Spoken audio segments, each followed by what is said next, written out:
Man, can you imagine serving in the military, serving your country, only to be discharged and jailed for loving somebody? It's pretty messed up. And right-wingers think our military is woke. Over the last several months, CBS News has spoken with multiple veterans who were discharged from the U.S. military because of their sexuality. Although the discriminatory policies they fell victim to are now long gone, the effects of those policies linger. One former Air Force officer was jailed for being gay in the early 1990s, and the Pentagon still hasn't cleared his record. Wow, this was in the early 1990s that you could be jailed for being gay, and the Pentagon hasn't uh, cleared his record. That makes no sense if you don't realize that, a lot of people in the Pentagon still hate gay people. Jim Axelrod has the story. At Seattle First Baptist Church, where the Seattle Men's Chorus is rehearsing for its Pride concert. The power of the singing voices is matched only by the spoken stories. As my sexual identity blossomed, I battled with how to live the covert double life that was required of LGBTQ military members at that time. Like Steve Morosis, a respected Air Force officer in the 1980s, until the military discovered he was gay. It wasn't uncommon then for gay service members to be court-martialed and thrown out of the military. Morose followed his lawyer's advice to plead guilty. You were looking at 17 years in prison. I was 5 years per sodomy charge and a year per conduct unbecoming charge. Wow, that's messed up. And what's still messed up is sodomy laws are still in the books, and occasionally people will get charged for that. Living your truth. For being me. Huh? He was sentenced to 2 years at Fort Leavenworth. My heart sank. Because, again, I thought my military life was over, but in that moment, I thought my life was over.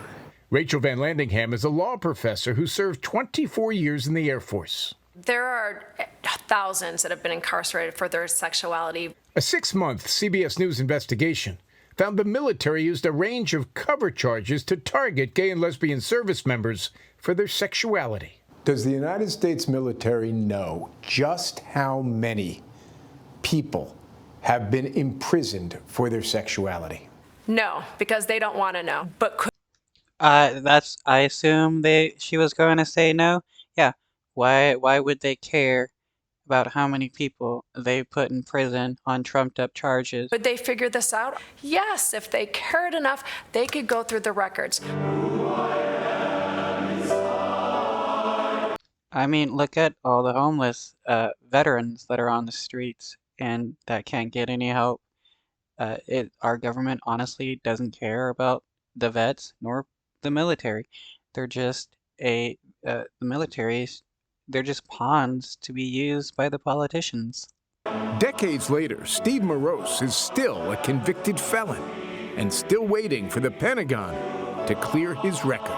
They have the ability to do a retroactive look and say people who are hanging under the weight of something that is no longer valid should be made whole. What could be bigger than restoring someone's humanity, a sense of justice to somebody's life? Especially if you're that person, nothing. The Pentagon declined our request for an interview, but in a statement to CBS News, a Pentagon spokesperson said it would be, quote, inappropriate to comment on a specific case and encouraged veterans who believe they were wrongfully discharged to reach out to the applicable review board to determine their eligibility for relief.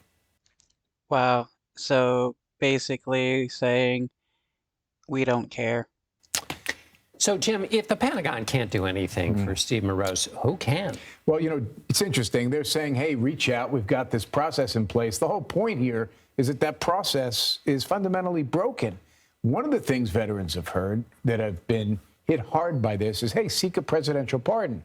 Now, we ran that by the expert we just heard from. She started laughing. She said, well, when they do that, they should probably buy lottery tickets, too, because the chance of getting a presidential pardon is less than winning the lottery. And Morose, Our government, our presidents are more willing to pardon a turkey than actual innocent people. Comes from a military family. He So does. how has his experience affected him personally?